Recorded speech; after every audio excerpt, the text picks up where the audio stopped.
Kayo pinagawa niya ng cellphone po? Oo, ito yun. Ano sa'yo?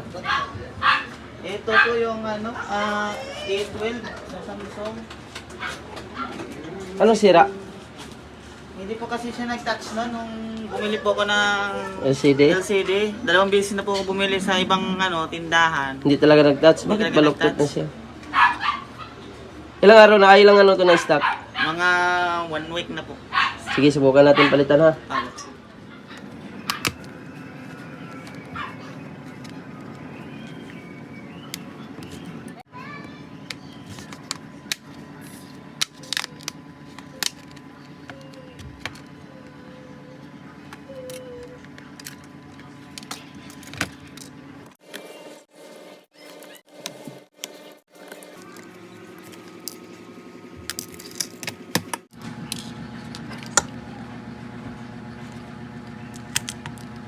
Yung dalawang LCD, mayroon namang display, ayaw lang mag-touch. Ayaw lang po mag-touch ko.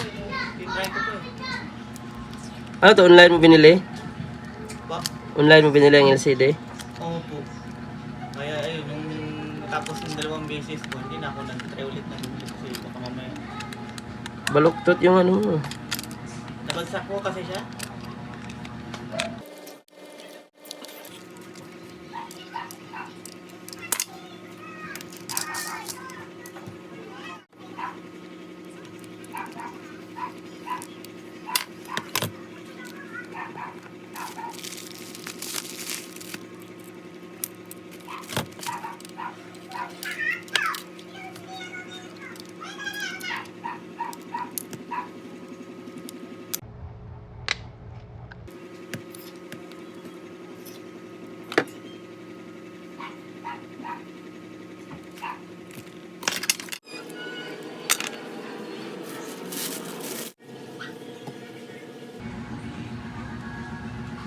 Ayun, okay. Success sa LCD ko. Palitan natin. Magkano po yung palit ko yan? Saktong pera ko. Sige po. Sige. Diretso na natin to. Baka kulang lang yun sa diin mo kasi masikip to eh. Kailangan siya idiin talaga yung LCD. Takot kasi. Idiin mo sa connector kasi kung nakaangat yun, di talaga yung Hindi talaga siya mag-touch po. di siya mag-touch. Kagaya ng ginawa ko dito, diniin ko siya. Ayun yan. Nagalawin. Tapos po kayo pwede Gcash. Pwede.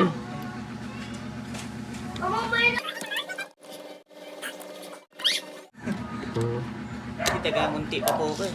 Taga Muntinlupa. Opo. Ang layo pala.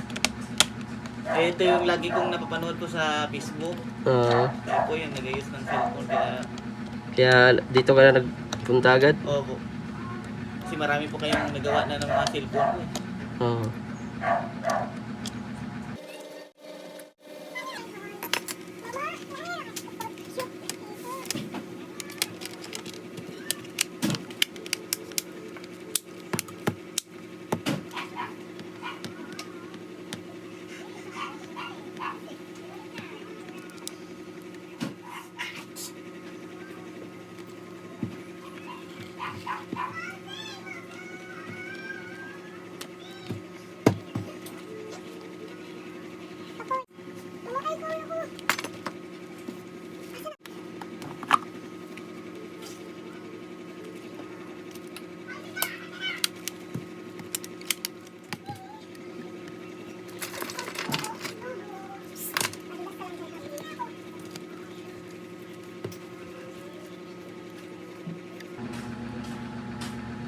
Okay na. Lambot.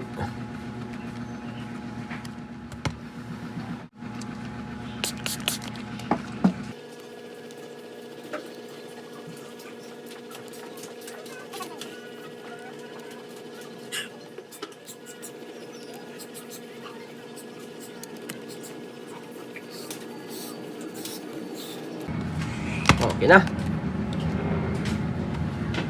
Sapul na. Isang testingan lang. Yun. Check mo na lang. Yung ano pala, yung guma 2 hours mo alisin, tapos yung plastic sa taas 3 days to 1 week warranty tayo ha. Ako. Para in case magloko, pwede natin palitan. Sige. Thank you. Yeah.